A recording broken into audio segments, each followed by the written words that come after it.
And we're back, ready for a week 9 recap after a couple weeks off. Thank you, Sean and Mark, for filling in while I was out. I would have much rather seen you guys do this shirtless, but I don't know. We'll figure it out sometime in the future. Maybe. Thanks, Jaden, for the idea.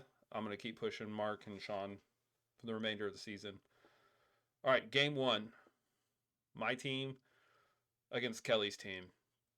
Kelly had CJ Stroud, who we all know went off for almost 500 yards and 5 touchdowns.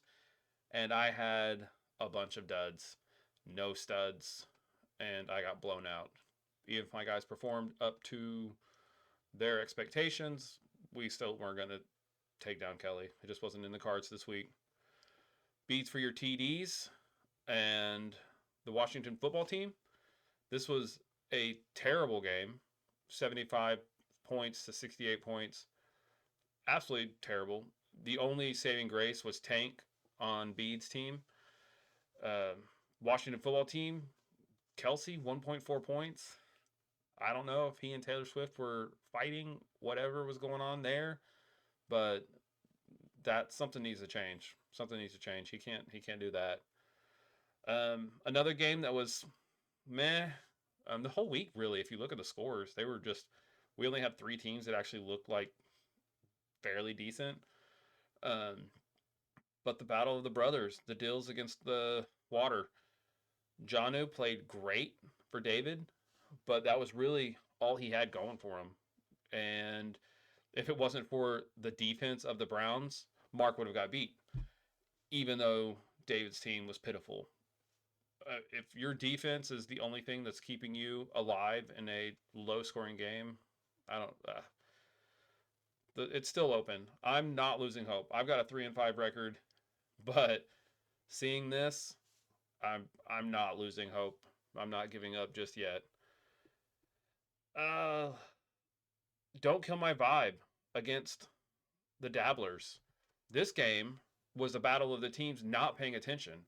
Both people had multiple players not playing in the game. And somehow, Don't Kill My Vibe came off with the win. I mean, she's got Jalen, so it's going to happen. Luke, even if you had put your tight end in your starting roster, I'm not sure. I guess you picked him up and then just never put him as your starter. He scored 15 points. You still wouldn't have won, but maybe if you were paying attention, you could have threw in your other wide receiver, and then you could have taken down Jaden. Who knows? The great game, this final game, was the best game. We had 106 points against 93 points. The Kings ended up pulling it off. They had great performances from Dak, Josh Jacobs, Dalton Schultz, all great performances. The Smokies really just had Rachaad White, but everybody else performed how they should have performed. It just wasn't enough to take down the Kings. Let's look at the standings real fast before I get out of here, done with the recap, so that I know I'm 3-5. All right, so I'm just 3.5 games back. I'm not giving up. The Beads are tied with me. We're 3.5 games back. On the other side, on the west side, 3 games back. Washington football team and the Dabblers are 3-5. So, yeah, it's really anybody's season. There's only 2 teams that have scored over 800 points this season. I'm one of them. And there's only 2 teams that have given up 800 points this season. I'm one of them. It's pretty close. Nobody should be giving up. Jaden, Luke, pay attention to your rosters. You guys still can make the playoffs. Jaden, you've got a 72% chance of making the playoffs according to ESPN's fantasy analytics, and I have no idea how they rate that. It doesn't make any sense to me.